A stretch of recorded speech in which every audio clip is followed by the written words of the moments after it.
Subscribe करिए हमारे channel target UP TET CTET को और बेल आइकन को दबाइए। हेलो फ्रेंड्स, मैं रेनू स्वागत करती हूँ आप सभी भावी अध्यापक एवं अध्यापिकाओं का आपके अपने channel target UP TET CTET में। दोस्तों, आज की वीडियो में हम आपके शांति शिक्षा के चैप्टर नंबर 2 को पढ़ने वाले हैं। चैप्टर नंबर 2 में क्या देखिए, व्यक्तित्व एवं सामाजिक विकास। और ऑलरेडी हमने पहले चैप्टर में बहुत सारी चीजें सीखी हैं। शांति शिक्षा जो है वो क्यों जरूरी है हमारे लिए, या वर्तमान समय में जो शांति शिक्षा है उसका क्या महत्व दोस्तों। तो ये सारी चीजें आप पढ़ चुके हो और बहुत ही अच्छे से मैंने आप लोगों को फर्स्ट चैप्टर पढ़ा दिया है। तो अगर आपने फर्स्ट चैप्टर की वीडियोस को नहीं देखा है तो आपको डिस्क्रिप्शन बॉक्स और कमेंट बॉक्स दोनों जगह आपको वीडियोस मिल जाएंगी। तो देखिए, व्यक्तित्व का अर्थ एवं परिभाषाएं यहाँ पर हम देखेंगे।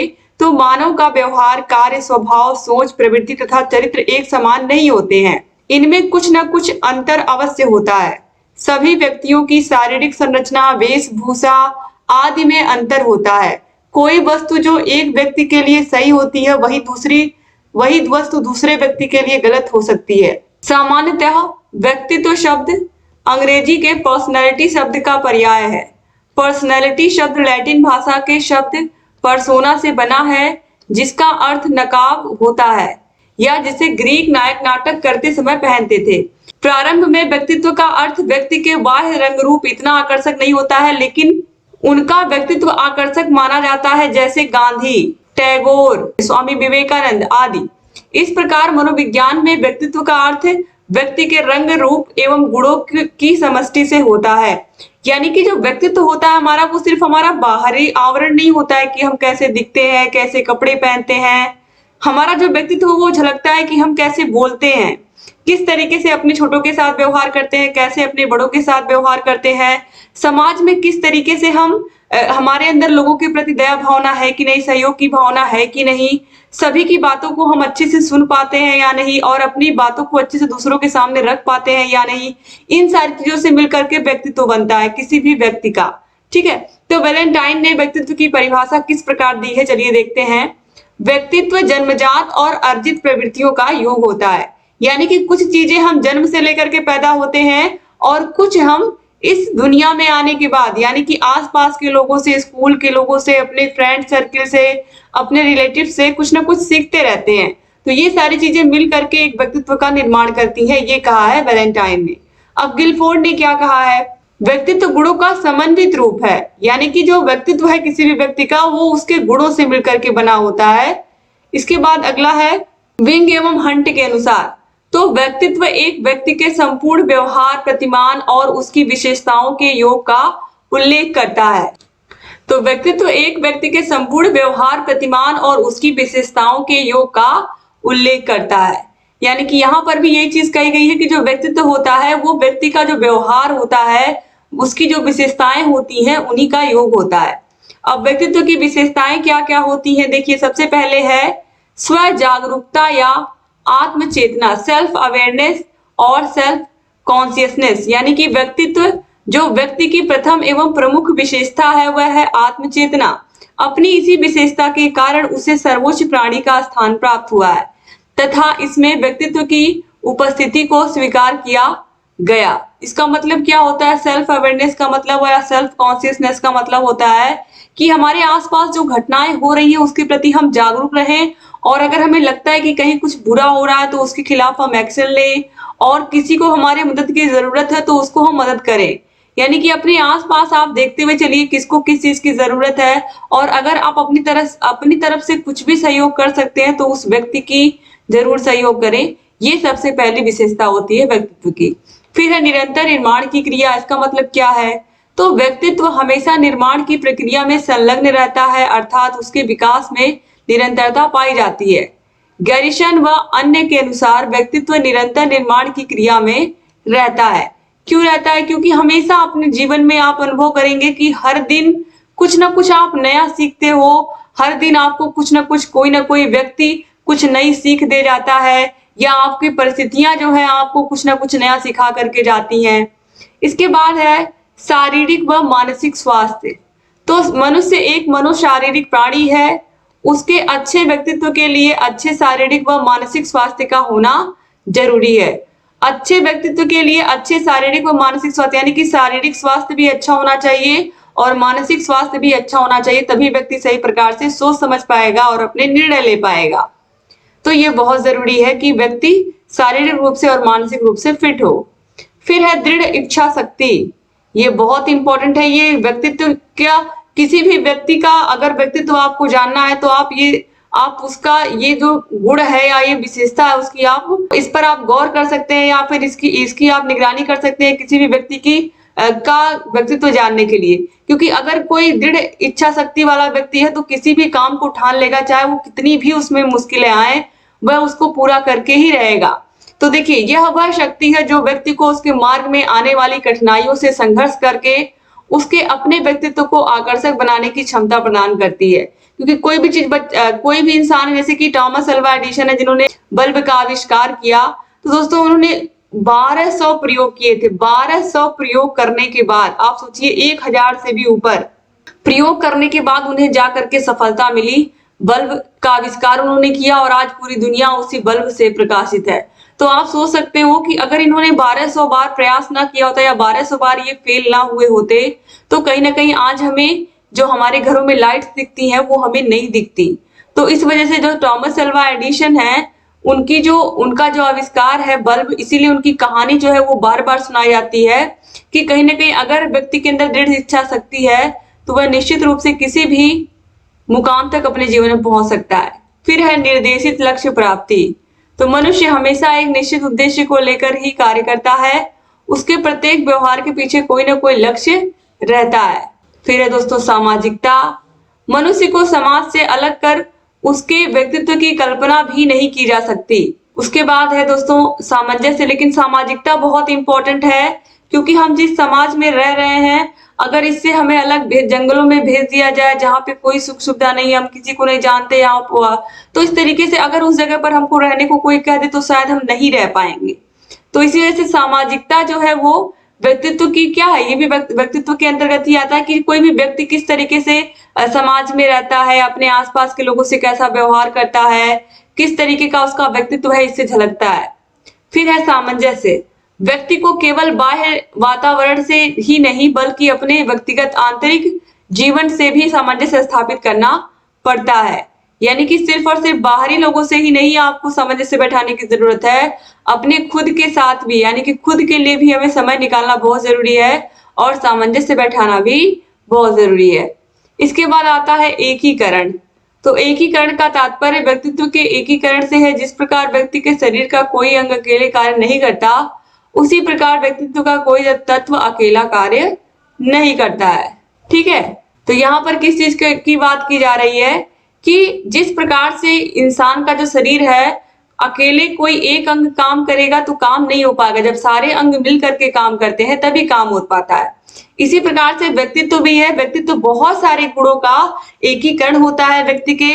अगर कोई व्यक्ति बस एक ही चीज, एक ही गुण उसके अंदर होगा तो हम उसके सिर्फ एक गुण का गुणगान नहीं करेंगे। जब उसके अंदर कई सारे गुण होंगे तभी हम उस व्यक्ति को व्यक्तित्व का धनी व्यक्ति कहेंगे। जब उसके अंदर दूसरों के प्रति दया भावना होगी, दूसरों के प्रति सहयोग की भावना होगी और बहुत सारी चीजें जो व्यक्तित्व के निर्माण के लिए जरूरी है, सेल्फ डिसिप्लिन होगा, दृढ़ निश्चय शक्ति होगी, ये सारी चीजें होंगी, तब हम उस व्यक्ति को कहेंगे व्यक्तित्व का धनी व्यक्ति। अब है व्यक्तित्व विकास में वातावरण का क्या प्रभाव पड़ता है। तो प्राणियों के व्यक्तित्व विकास पर कुछ प्रमुख कारकों का प्रभाव पड़ता है। इस तरह के कारकों को 3 भागों में बांटा गया है। ऐसे कारक जिनका संबंध व्यक्ति की आनुवांशिकता अथवा जैविक प्रक्रियाओं से होता है उन्हें जैविक कारक कहते हैं। कुछ कारक ऐसे होते हैं जिनका संबंध व्यक्ति के वातावरण से होता है, उन्हें वातावरणीय कारक कहते हैं। जन्म के बाद व्यक्ति का पालन पोषण किसी समाज अथवा संस्कृति के वातावरण में होता है। तीसरा कारक मनोवैज्ञानिक कारक होता है, जहां पर व्यक्तित्व विकास में वातावरण के प्रभाव को दर्शाया जाता है। तो सबसे पहला है परिवार। तो परिवार के विभिन्न सदस्यों के व्यक्तित्व तथा उनकी परस्पर अंतःक्रिया का बालक के व्यक्तित्व पर जन्म से ही प्रभाव पड़ना प्रारंभ हो जाता है। बालक जन्म से ही एक सामाजिक प्राणी होता है। सबसे पहले वह परिवार के संपर्क में ही आता है। जब बच्चा जन्म लेता है तो सबसे पहले परिवार के संपर्क में ही आता है, स्वाभाविक सी बात है। तो इस वजह से जो उस बच्चे के संस्कार होंगे, जो भी उस बच्चे को उसके माता पिता ने, उसके परिवार के बुजुर्ग लोगों ने सिखाया होगा, वो संस्कार उसके जीवन भर चलेंगे, यानी कि वो जो गुण होंगे वो उसके साथ जीवन भर चलेंगे। ठीक है, तो इस तरीके से हम कह सकते हैं कि जो परिवार होता है वो भी जो व्यक्तित्व होता है उसके निर्माण में योगदान देता है। फिर है पास पड़ोस। पास पड़ोस के वातावरण का बालक के व्यक्तित्व पर अधिक प्रभाव पड़ता है। जैसा पड़ोस वैसा बालक, यह उक्ति अक्षर सा सत्य है, क्योंकि अपने आसपास के बच्चों के साथ ही बच्चे खेलते हैं, तो अगर पड़ोसियों के बच्चे अच्छे हैं पढ़ने में तो आपका बच्चा भी अच्छा होगा, क्योंकि इससे कंपटीशन है उन बच्चों से जो उनकी क्लास में तेज हैं। फिर आगे बढ़ते हैं, विद्यालयी प्रभाव। विद्यालयी प्रभाव के अंतर्गत बालक के व्यक्तित्व पर शिक्षक व साथियों का प्रभाव पड़ता है। शिक्षक का व्यक्तित्व व बालक के प्रति उसका व्यवहार, इन दोनों बातों का बालक के व्यक्तित्व पर प्रभाव पड़ता है। शिक्षक के विचारों तथा नैतिक आचरण से बालक के विचारों व नैतिक आचरणों पर प्रभाव पड़ता है। यहाँ पर ये चीज बताने का प्रयास किया जा रहा है कि जिस प्रकार से जब बच्चा स्कूल जाता है, उस जिस प्रकार से भी उसके साथ बिहेव होता है, या जिस तरीके से शिक्षक बच्चों को पढ़ाते हैं, और शिक्षक का खुद का व्यक्तित्व जिस प्रकार का होता है उसी प्रकार का बच्चों का व्यक्तित्व भी होता है, क्योंकि बच्चों के ऊपर शिक्षक के व्यक्तित्व का प्रभाव पड़ता है। इसके अलावा शिक्षक के विचारों का प्रभाव भी पड़ता है। तो यहाँ पर यही चीज बताई जा रही है कि विद्यालय के शिक्षकों का भी प्रभाव पड़ता है बच्चे के व्यक्तिगत विकास में। फिर है आर्थिक स्थिति। तो बालक के व्यक्तित्व विकास पर परिवार की आर्थिक स्थिति का भी प्रभाव पड़ता है। प्रायः आर्थिक दृष्टि से कमजोर परिवार के बच्चों में हीन भावना तथा निराशा इत्यादि उत्पन्न हो जाती है। तो आप लोगों को तो अच्छे से पता ही होगा कि जो इतने सारे बच्चे आते हैं प्राइमरी स्कूल में पढ़ने, आपका चौथा सेमेस्टर का टीचिंग लगेगा इस बार, तो आप देखिएगा कि किस किस स्तर के बच्चे आते हैं। क्लास 6 12th में भी कई सारे बच्चे ऐसे होते हैं जो पार्ट टाइम कहीं ना कहीं जॉब कर रहे होते हैं, कोई किसी हॉस्पिटल में जॉब कर रहा होता है, तो कोई सब्जियां बेच रहा होता है। तो इस तरीके से बच्चे क्या करते हैं, आर्थिक रूप से अपने आप को वो अपना तो सहारा बनते हैं, अपने परिवार का भी सहारा बनते हैं, और वो पढ़ने भी आते हैं। तो इस तरीके से दोस्तों जो आर्थिक स्थिति है ये भी व्यक्तित्व विकास में ही महत्वपूर्ण भूमिका निभाती है। जो बच्चे छोटे होते हैं जिनके हाथ में कलम होना चाहिए उनके हाथ में कुदाल आती है, तो ये अच्छी बात तो नहीं है दोस्तों। और इसी वजह से दोस्तों यहाँ पर आप देखिए जो आर्थिक स्थिति है उसको भी इसमें दिया गया है। फिर है जनसंचार माध्यम। तो वर्तमान समय में जनसंचार साधनों की भूमिका भी अत्यंत आवश्यक है। रेडियो, दूरदर्शन, पत्रिकाएं, समाचार पत्र, इंटरनेट आदि जनसंचार के साधन सभी जीवन के सभी पक्षों को प्रभावित कर रहे हैं। तो आप लोगों को तो इससे बताने की जरूरत नहीं है। आज के समय में फेसबुक है, यूट्यूब है, इंस्टाग्राम है, स्नैपचैट है, और भी व्हाट्सएप, बहुत सारी चीजें हैं जो हमें कह सकते हैं कि हमें कहीं ना कहीं भ्रमित कर रही है, कहीं ना कहीं हमें इतनी जानकारी दे रही है कि हमें ये भी नहीं पता कि कौन सी हम लें कौन सी हम ना लें। ठीक है, तो जनसंचार के जो माध्यम है ये भी हम कह सकते हैं कि व्यक्तित्व के विकास में अपना योगदान दे रही हैं, क्योंकि यहाँ पर भी जो सूचनाएं हैं वो बहुत ही तेजी से हमारे तक पहुंच जा रही हैं। फिर है सांस्कृतिक कारक। संस्कृति रहने और सोचने के ढंगों में, दैनिक क्रियाओं में, कक्षा में, साहित्य में, धर्म में, मनोरंजन, सुखोपयोग में हमारी प्रकृति की अभिव्यक्ति है। मैकाइवर और पेज के अनुसार दूसरे शब्दों में संस्कृति एक व्यापक शब्द है जिसका अर्थ समाज के रीति रिवाजों, परंपराओं, रहन सहन, आदतों व और तौर तरीकों से होता है।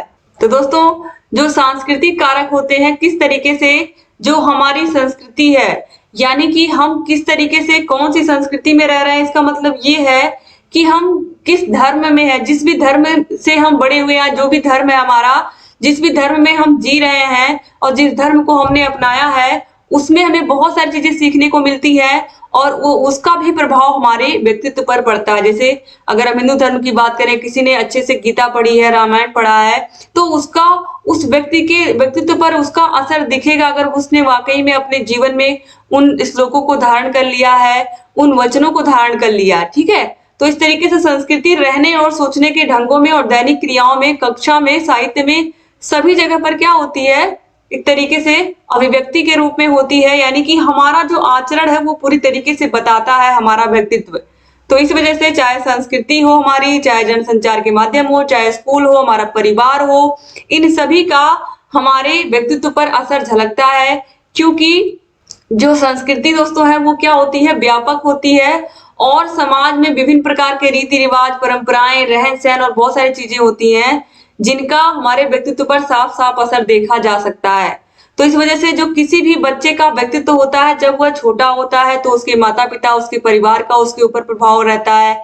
जब वह बड़ा होकर के स्कूल जाता है तो स्कूल के टीचर्स, स्कूल के बच्चे, स्कूल के एनवायरनमेंट का उसके ऊपर प्रभाव होता है। फिर और आगे बढ़ता है, कॉलेज में जाता है तो कॉलेज में भी उसको बहुत सारी चीजें होती है, बहुत सारे नए बच्चे मिलते हैं, बहुत सारे प्रोफेसर मिलते हैं और इस तरीके से वहां पर भी बच्चे अलग अलग चीजें सीखते हैं।